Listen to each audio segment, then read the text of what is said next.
I think what's happening is two things. One, we are so trained to have titles. You work in corporate, you're manager of what? Supervisor of X, CEO, blah, blah, blah, frontline worker.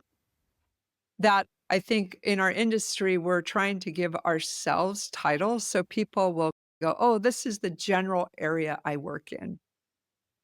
And the trouble with that is, let's say you want to hire a business coach. And you could have 12 business coaches in the same room, and how would you know which one you really need?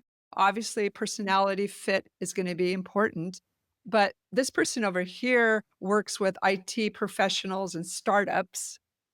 This person over here works with marketing. This person works with money mindset.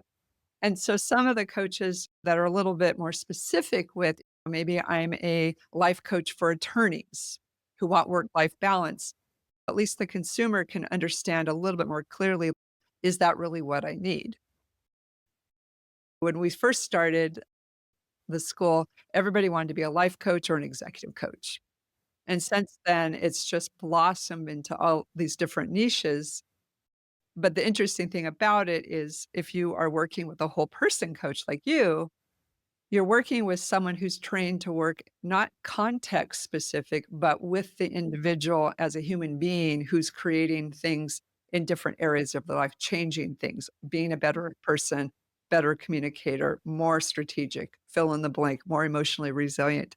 And so sometimes those titles are more for the coach to go, oh, this is what I am. So when we do our 30-second pitch at a marketing meeting, we go, hi, I'm a spiritual business coach. And then everybody goes, okay, what is that? And it's almost like this conditioned label when I think all of us should be saying, this, I work in this particular area or with these particular problems or so people could be a little bit more clear person they're hiring might be a better fit. But I mean, it's with everything. We love our titles, right? We do. It's the ego wanting to create identity, right? And play Yeah. around with that.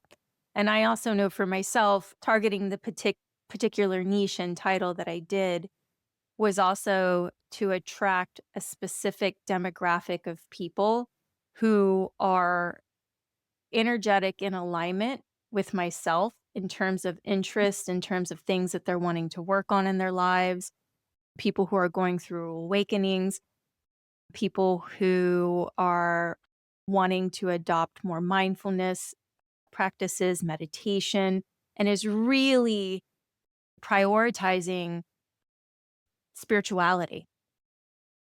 And the work that I'm offering is creating transcendental experiences.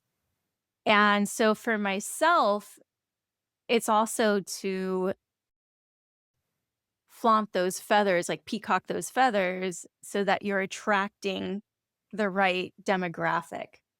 Yeah. And you're following the recipe for success by saying, Mhm. here's my difference. I'm not, quote, a spiritual coach, but you're really defining it so people can see you as, Mhm. look, this is a person I'd be interested in learning more about. Maybe this is my Mhm. go-to resource.